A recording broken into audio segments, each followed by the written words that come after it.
menjelaskan tentang materi yang pertama, yaitu jenis dan komponen laporan keuangan. Neraca. Neraca adalah laporan yang menunjukkan posisi keuangan perusahaan pada tanggal tertentu. Laporan laba rugi. Laporan laba rugi adalah laporan keuangan yang menggambarkan hasil usaha perusahaan dalam satu periode tertentu. Laporan perubahan modal. Laporan perubahan modal adalah laporan yang berisi jumlah dan jenis laporan yang dimiliki pada saat ini. Laporan arus kas. Laporan arus kas adalah laporan yang menunjukkan semua aspek yang berkaitan dengan kegiatan perusahaan, baik yang berpengaruh langsung atau tidak langsung terhadap kas. Laporan catatan atas laporan keuangan. Laporan catatan atas laporan keuangan adalah laporan yang memberikan informasi apabila ada laporan keuangan yang memperlakukan penjelasan tertentu. Baik, saya di sini akan menjelaskan tentang materi nomor 2, yaitu teknik analisis laporan keuangan secara umum. Pengertian: analisis laporan keuangan. Analisis laporan keuangan adalah proses evaluasi terhadap informasi yang mencantumkan dalam laporan keuangan satu perusahaan untuk memahami kondisi keuangan, kinerja dan potensi perusahaan tersebut. Proses ini melibatkan perjanjian dan implementasi atas berbagai komponen laporan keuangan seperti neraca, laporan laba rugi, dan laporan arus kas. Mendorong dan teknik analisis laporan teknik yang bisa digunakan dalam analisis laporan keuangan meliputi analisis horizontal dan analisis vertikal. Analisis perbandingan antara laporan analisis perbandingan antara laporan keuangan merupakan analisis ini melakukan dengan membandingkan laporan keuangan lebih dari satu periode, artinya memiliki dua periode atau lebih dari. Analisis ini akan dapat diketahui dalam perubahan yang terjadi, perubahan kenaikan atau menurun dari masing-masing komponen analisis. Analisis dan proses evaluasi ini identifikasikan pola dalam data atau peristiwa dari waktu ke waktu. Ini dapat ditentukan dalam perbandingan konteks seperti bisnis, ekonomi, elektronomi, media sosial, dan lain-lain. Analisis per komponen. Analisis perusahaan per komponen merupakan analisis yang dilakukan untuk membandingkan antara komponen yang ada dalam suatu laporan keuangan, baik yang ada di neraca maupun laporan laba rugi. Baik, di sini saya akan menjelaskan tentang materi yang ketiga, yaitu beta konsep rasio likuiditas. Pengertian rasio likuiditas. Rasio likuiditas adalah ukuran rasio mana aset perusahaan yang dapat dikonversi menjadi kas dalam waktu singkat, dapat menutupi kewajiban perusahaan yang jauh dalam waktu singkat. Rasio ini mengukur kemampuan perusahaan untuk memahami krisis likuiditas dengan mengukur jumlah aset yang dapat dikonversi menjadi kas dengan cepat dibandingkan dengan jumlah kewajiban yang harus dibayar dalam waktu singkat. Tujuan dan manfaat rasio likuiditas. Tujuan utama dari rasio likuiditas adalah untuk menilai rasio likuiditas perusahaan dan mengidentifikasi area di mana perusahaan mungkin menghadapi masalah likuiditas di masa depan. Rasio likuiditas juga dapat digunakan untuk mengevaluasi kesehatan keuangan perusahaan dan membandingkannya dengan standar industri itu pesaing. Selain itu, rasio likuiditas dapat membantu investor, kreditur, dan memangku kepentingannya untuk mengevaluasi rasio yang terkait dengan investasi atau kredit yang mereka berikan kepada perusahaan. Jenis-jenis rasio likuiditas: rasio trade ration, rasio credit ration, rasio cash ration. Di sini saya akan menjelaskan tentang materi yang keempat, yaitu cabang solvabilitas. Pengertian rasio solvabilitas adalah rasio keuangan yang digunakan untuk mengukur kemampuan suatu perusahaan dalam memenuhi kewajiban jangka panjangnya atau membayar utang-utang ketika jatuh tempo. Rasio ini memberikan gambaran tentang beberapa aset keuangan berupa dalam jangka panjang dan beberapa besar aset perusahaan yang dapat digunakan untuk melunasi utang tersebut. Tujuan: mengukur kemampuan perusahaan membayar utang jangka panjang, menilai struktur modal perusahaan, membantu pengambilan keputusan manajemen, mendapatkan kepercayaan dari kreditur dan investor. Manfaat evaluasi kesehatan keuangan: menentukan tingkat rasio, membandingkan industri, meningkatkan efisiensi operasional. Macam-macam risk overstipi, rasio utang terhadap ekuitasi, rasio utang terhadap aset, rasio ekuitas, rasio utang panjang terhadap ekuitas, rasio cakup bunga. Analisis apabila rasio solvabilitas. Analisis rasio solvabilitas digunakan untuk mengevaluasi kemampuan perusahaan dalam memenuhi kewajiban jangka panjangnya. Rasio ini membantu mengukur beberapa besar aset perusahaan yang didanai oleh utang yang menunjukkan tingkat rasio finansial yang dihadapi oleh perusahaan tersebut. Ini saya akan menjelaskan tentang materi yang kelima, yaitu cabang aktivitas. Pengertian rasio aktivitas. Rasio aktivitas adalah ukuran sejauh mana perusahaan menganaliskan pendapatan dari aset yang dimilikinya. Rasio ini mengukur efektivitas perusahaan dalam mengubah aset menjadi pendapatan dan mengukur sejauh mana perusahaan mengkaniskan pendapatan dari aset yang dimilikinya. Tujuan dan manfaat rasio aktivitas.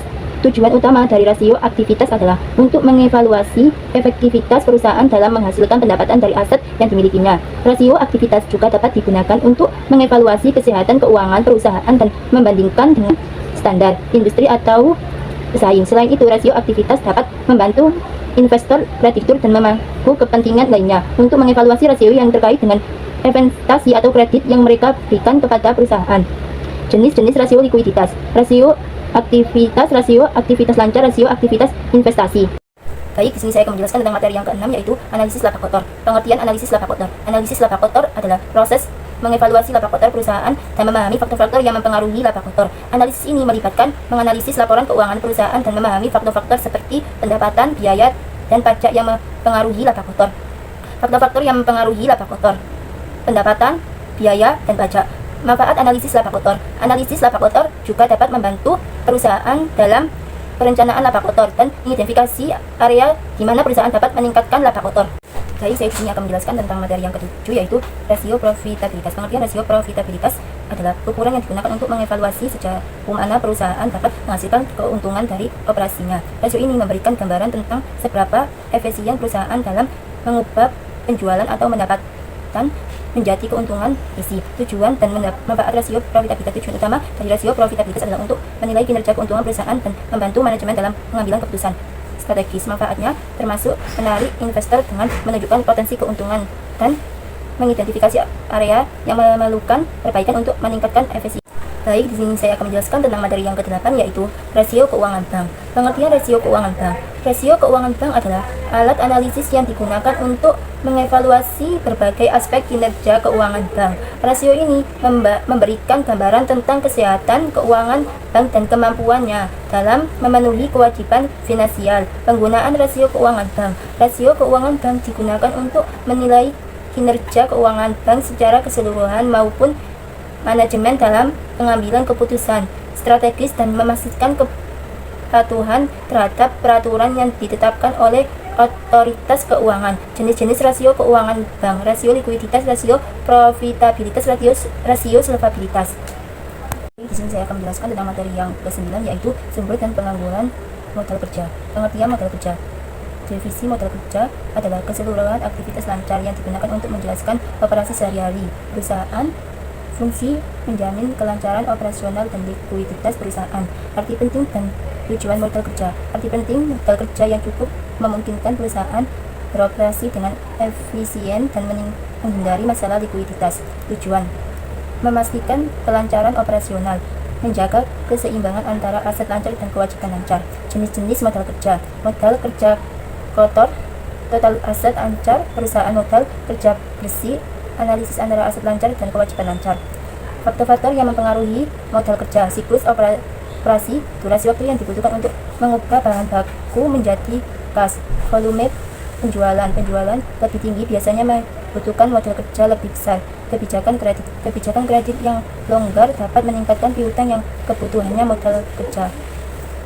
Di sini saya akan menjelaskan tentang materi yang ke-10, yaitu analisis kredit. Pengertian kredit adalah fasilitas keuangan yang memungkinkan seseorang atau perusahaan untuk meminjam uang dengan janji untuk membayar kembali dengan jangka waktu tertentu.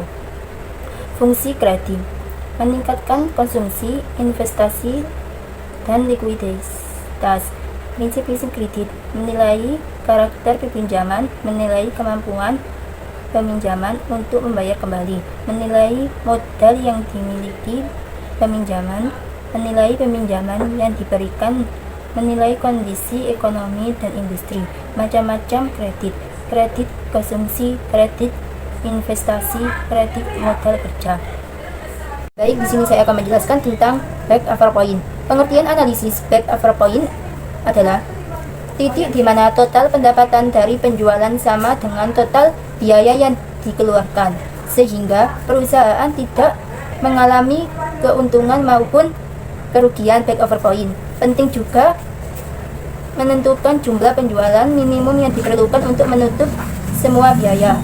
Manfaat analisis break-even point. Analisis break-even point membantu dalam perencanaan keuangan, evaluasi kinerja operasional, dan strategi penetapan harga. Dengan mengetahui break-even point, perusahaan dapat membuat keputusan yang lebih baik mengenai produksi dan penjualan. Jenis-jenis biaya dalam break-even point. Biaya dalam analisis break-even point dibagi menjadi biaya tetap dan biaya variabel. Biaya tetap tidak berubah dengan volume produksi, sedangkan biaya variabel berubah sesuai dengan volume produksi. Baik, saya di sini akan menjelaskan tentang materi yang ke-12, yaitu rasio keuangan. Pengertian rasio keuangan. Rasio keuangan adalah alat analisis yang digunakan untuk mengukur dan mengevaluasi kinerja keuangan untuk perusahaan berdasarkan data dari laporan keuangan seperti neraca, laporan laba rugi, dan laporan arus kas. Fungsi analisis rasio keuangan. Evaluasi kinerja, menilai kinerja perusahaan dalam periode tertentu. Pengambilan keputusan, membantu manajemen, investor, dan kreditur dalam mengambil keputusan. Perbandingan, membandingkan kinerja perusahaan dengan perusahaan lain atau dengan standar industri.